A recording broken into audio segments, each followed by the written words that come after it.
महान जीवते परमेश्वर अनुग्रहकारी प्रभु, मैं आपका शुक्रगुजार हूँ। एक दिन और आपने हमें दिया प्रभु, शाम तक आपने हमें संभाला पिता परमेश्वर। आज भी तेरी मर्जी हमारे मध्य में पूरी होने पाए पिता। हम सब के आत्मा, प्राण और शरीरों को तेरे पाक पवित्र लहू से ढक देते हैं पिता। आज का वचन भी हम सब के लिए आशीष का कारण हो और हम अपने उद्धार के कार्य को डरते और कांपते हुए पूरा करने वाले पंच हैं और बहुत सी आत्माओं को जीतने वाले पंच हैं। पूरे माहौल को पवित्र आत्मा आपके हाथ में सौंप देते हैं। तेरे स्वर्गदूत हिफाजत करें। प्रभु यीशु मसीह के नाम से मांगते हैं, सुनो और ग्रहण करो, आमीन। आइए हम उसी विषय में आगे बढ़ेंगे। कल तक हमने देखा था कैसे मनुष्य जाति अपनी बनाई हुई सृष्टि को ही सृष्टिकर्ता का दर्जा दे बैठी है और परमेश्वर उनके बारे में क्या कहता है। यिर्मयाह नबी में आए। यिर्मयाह नबी की किताब 10 अध्याय उसकी 6 से 11 आयत में आगे पढ़ना चाहूँगा। मैं आपसे विनती करता हूँ, आप भी अपना पवित्र शास्त्र खोलें और आप भी खुद पढ़ें। यिर्मयाह नबी की किताब 10 अध्याय 6 से 11वीं आयत। हे यहोवा, तेरे समान कोई नहीं है, तू महान है और तेरा नाम पराक्रम में बड़ा है। हे सब जातियों के राजा, तुझसे कौन न डरेगा, क्योंकि यह तेरे योग्य है। अन्य जातियों के सारे बुद्धिमानों में और उनके सारे राज्यों में तेरे समान कोई नहीं है, परंतु वे पशु सरीखे निरे मूर्ख हैं। मूर्तियों से क्या शिक्षा, वे तो काठ ही की हैं। पत्थर बनाई हुई चांदी तरसीस से लाई जाती है और उफाज से सोना।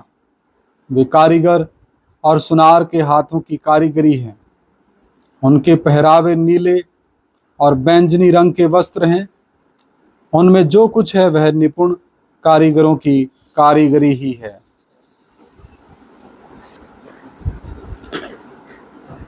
उनके पहरावे नीले और बैंजनी रंग के वस्त्र हैं। उनमें जो कुछ है वह निपुण कारीगरों की कारीगरी ही है। परंतु यहोवा वास्तव में परमेश्वर है, जीवित परमेश्वर और सदा का राजा वही है। उसके प्रकोप से पृथ्वी कांपती है और जाति जाति के लोग उसके क्रोध को सह नहीं सकते। तुम उनसे ये कहना, ये देवता जिन्होंने आकाश और पृथ्वी को नहीं बनाया, वे पृथ्वी के ऊपर से और आकाश के नीचे से नष्ट हो जाएंगे। 11वीं आयत फिर पढ़ूंगा।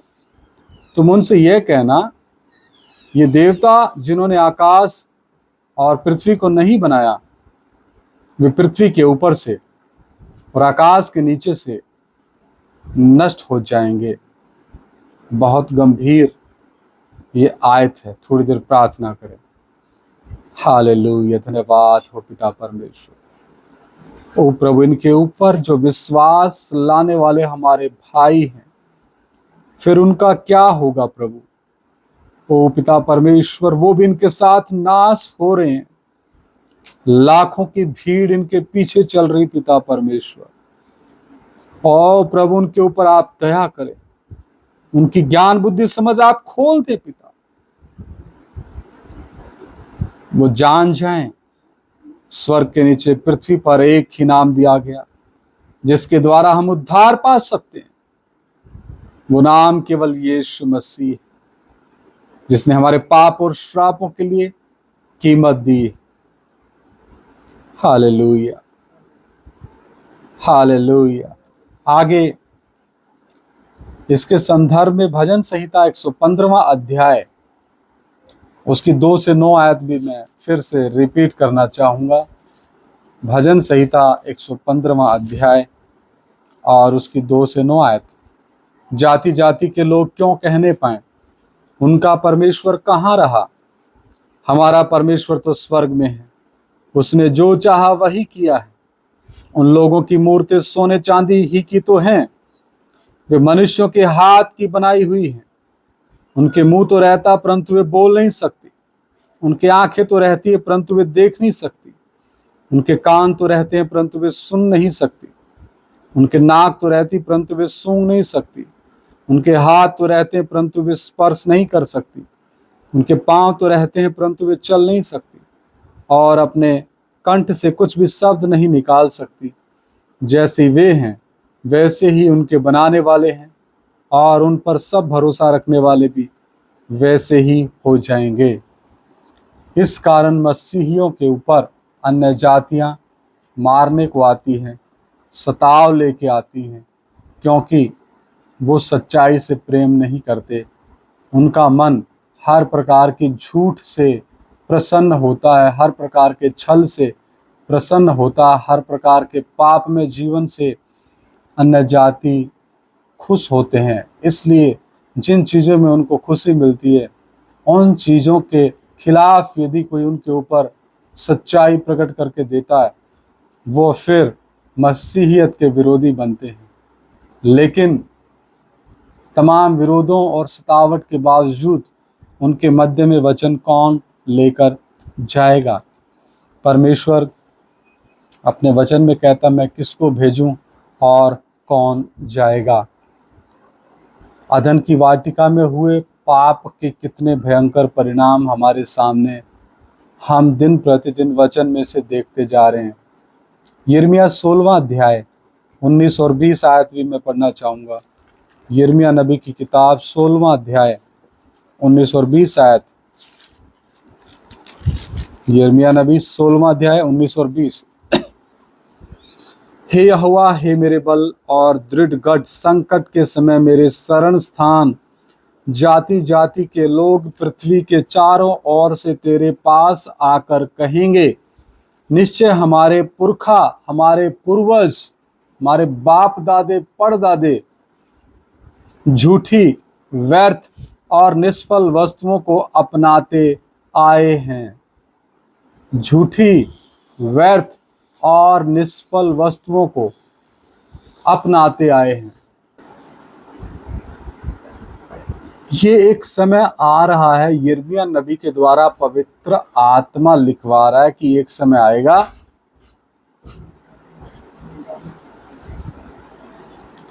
ये समय बहुत जल्द कलीसिया जाने के पश्चात 1000 साल के राज्य में जाति जाति और पृथ्वी के चारों तरफ के देश इज़राइल में जब आया करेंगे हर साल, उस समय ये लोग क्या कहेंगे? निश्चय हमारे पूर्वजों ने, बाप दादों ने, पुरखाओं ने झूठी, व्यर्थ और निष्फल वस्तुओं की ओर ध्यान लगाया, उनको वो अपनाते आए हैं। आगे 20वीं आयत, क्या मनुष्य ईश्वरों को बनाए? नहीं, वे ईश्वर नहीं हो सकते। कितनी बड़ी बात इस आयत में हम देख रहे हैं। क्या मनुष्य ईश्वरों को बनाए? तो पृथ्वी पर तमाम उन देशों में जहां सच्चे परमेश्वर की पहचान नहीं है, क्या मनुष्य जाति इस आयत के विरुद्ध नहीं चल रही? बिल्कुल चल रही है। मनुष्य जाति स्वयं अपने हाथों से बनाए हुओं को परमेश्वर की जगह दे करके परमेश्वर के विरुद्ध घोर पाप करती जा रही है। लेकिन उनको इस पहचान में लेके कौन आएगा? वो लोग जिनके ऊपर इस भेद को परमेश्वर ने प्रकट किया, और तमाम वो लोग जो इस वचन को आज सुन रहे हैं। एक एक का कर्तव्य बनता है मनुष्य जाति के सन्मुख सच्चे जीवते एकमात्र परमेश्वर के बारे में प्रकट करके देना, बताना। इसमें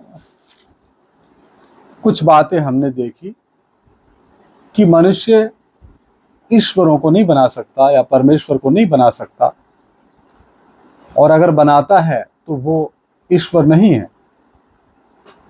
झूठी, व्यर्थ और निष्फल वस्तुओं को अपनाते आए हैं हमारे पूर्वज। और परमेश्वर का वचन एक जगह कहता है कि जो रीत तुम्हारे बाप दादाओं ने शुरू की है उस रीत को आगे ना बढ़ाना, मतलब उस पर नहीं चलना। आगे हम देखते हैं यशायाह नबी की किताब 44 अध्याय और उसकी 9 से 17 आयत एक बार फिर हम रिपीट करते हैं। यशायाह नबी की किताब 44 अध्याय 9 से 17। जो मूरत खोदकर बनाते हैं वे सब के सब व्यर्थ हैं, और जिन वस्तुओं में वे आनंद ढूंढते उनसे कुछ लाभ ना होगा।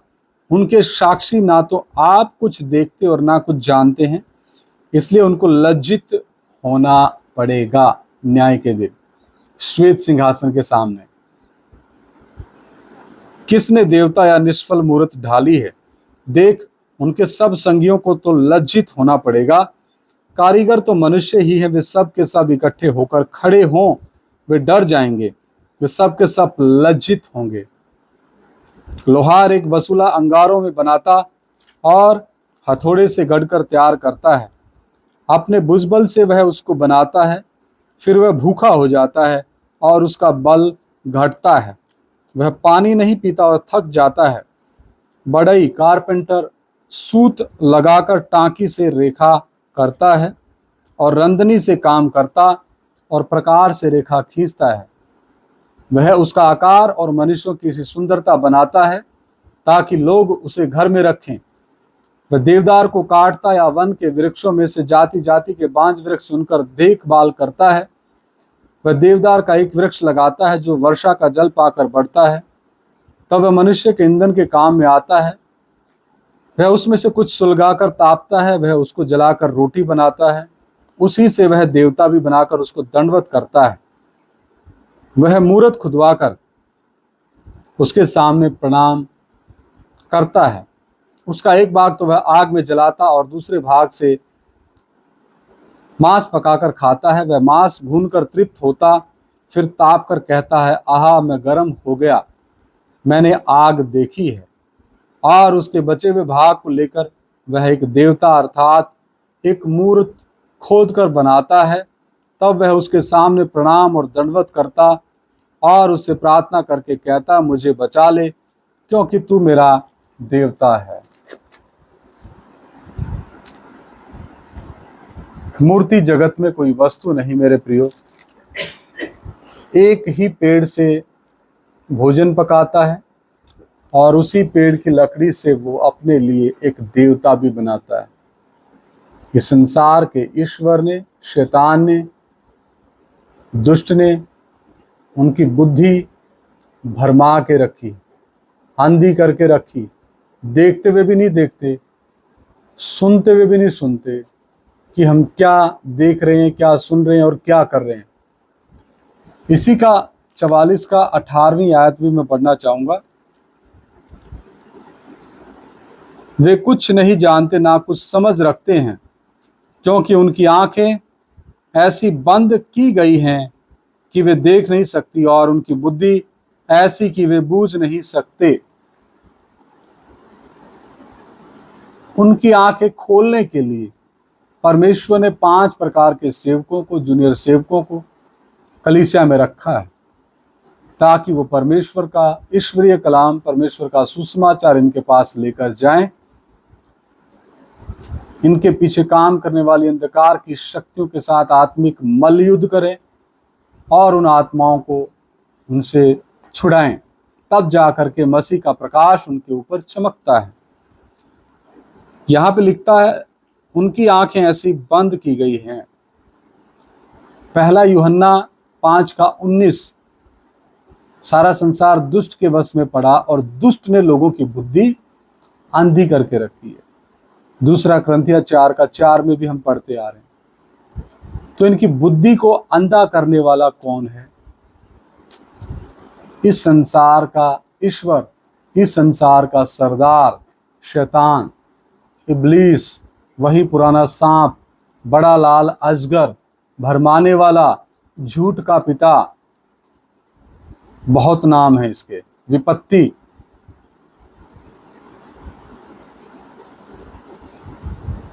आगे हम देखते हैं यशायाह 44 का 19-20। कोई इस पर ध्यान नहीं करता और ना किसी को इतना ज्ञान या समझ रहती है कि कह सके, उसका एक भाग तो मैंने जला दिया और उसके कोयलों पर रोटी बनाई और मांस भूनकर खाया है, फिर क्या मैं उसके बचे हुए भाग को घिनौनी वस्तु बनाऊं? परमेश्वर की दृष्टि में इसका स्थान क्या घिनौना है? क्या मैं काठ को प्रणाम करूं? वह राख खाता है, भरमाई हुई बुद्धि के कारण वह भटकाया गया है, और वह ना अपने को बचा सकता और ना यह कह सकता, क्या मेरे दाहिने हाथ में झूठ नहीं? तो मनुष्य परमेश्वर के वचन का ज्ञान ना होने के कारण परमेश्वर के विरुद्ध ये सारे काम करता जा रहा है। और रोमियो की पत्री 9 का 5 वचन हम पढ़ेंगे। रोमियो की पत्री 9 का 5। पुरखे भी उन्हीं के हैं और मसीह भी शरीर के भाव से उन्हीं में से हुआ। सबके ऊपर परम परमेश्वर युगान युग धन्य हो, आमीन। पुरखे भी उन्हीं के हैं। किनके हैं? यहूदियों से ही हमारे पुरखे हैं। और दूसरा करंथिया 11वां अध्याय 31 आयत में प्रेरित पौलुस भी क्या कहता है? दूसरा कुरिन्थिया 11वां अध्याय 31 आयत, प्रभु यीशु का परमेश्वर और पिता सो जो सदा धन्य है, जानता है कि मैं झूठ नहीं बोलता। प्रभु का दास प्रेरित पौलुस कहता है मैं झूठ नहीं बोल रहा। क्या झूठ? जो पहले हमने वचन पढ़ा, रोमियो की पत्री 9 का 5, पुरखे भी उन्हीं के हैं। उद्धार यहूदियों से ही शुरू हुआ। परमेश्वर की निज प्रजा के तौर पे यहूदियों को देखा जाता है। आगे रोमियो की पत्री 11वां अध्याय और उसकी 36 आयत हम देखते हैं। रोमियो की पत्री 11वां अध्याय और उसकी 36 आयत, क्योंकि उसी की ओर से और उसी के द्वारा और उसी के लिए सब कुछ है, उसकी महिमा युगानुयुग होती रहे, आमीन। उसी की ओर से यानी परमेश्वर की ओर से और परमेश्वर के द्वारा और परमेश्वर के लिए सब कुछ है, उसी की महिमा युगानुयुग होती रहे। यानी प्रभु यीशु मसीह की ओर से और प्रभु यीशु मसीह के द्वारा और प्रभु यीशु मसीह के लिए सब कुछ है, उसकी महिमा युगानुयुग होती रहे, आमीन। तो रोमियो की पत्री, यहां हमने क्या देखा? सब कुछ क्या है? परमेश्वर के लिए है। रोमियो की पत्री 1:26 में हम आते हैं। 25 तक हम सीख चुके हैं। रोमियो की पत्री 1:26। 25 में क्या था? क्योंकि उन्होंने परमेश्वर की सच्चाई को बदलकर झूठ बना डाला और सृष्टि की उपासना और सेवा की ना कि उस सृजनहार की जो सदा धन्य है, आमीन। तो सृष्टि की पूजा, उपासना और सेवा से संबंध रखने वाली बातें हम अभी तक सीखते आ रहे थे।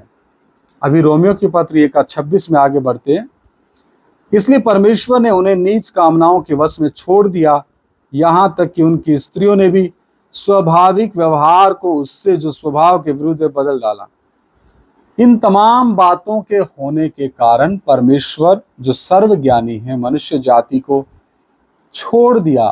किन के ऊपर? उनकी नीच कामनाओं के ऊपर, उनके वश में छोड़ दिया। तो एक आदम की वाटिका में हुए पाप के कारण समस्त आदम वंशियों के अंदर ये नीच कामनाएं भी आ गई। जब खुद ही अंदर आई, पाप अंदर आया, शैतान का पुत्र खुद ही मैं और मेरा प्राण के अंदर उसने जन्म लिया, तो उसके साथ ये तमाम बातें आ गई, जिसने मनुष्य जाति के जीवनों में बर्बादी के अलावा कुछ नहीं दिया, सिर्फ बर्बादी और बर्बादी।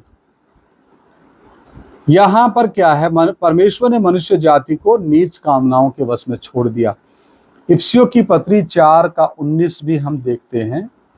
इफिसियों की पत्री 4 अध्याय और उसकी 19 आयत, और वे सुन्न होकर लुचपन में लग गए हैं कि सब प्रकार के गंदे काम लालसा से किया करें। यहां हमने देखा नीच कामनाओं के वश में छोड़ दिया।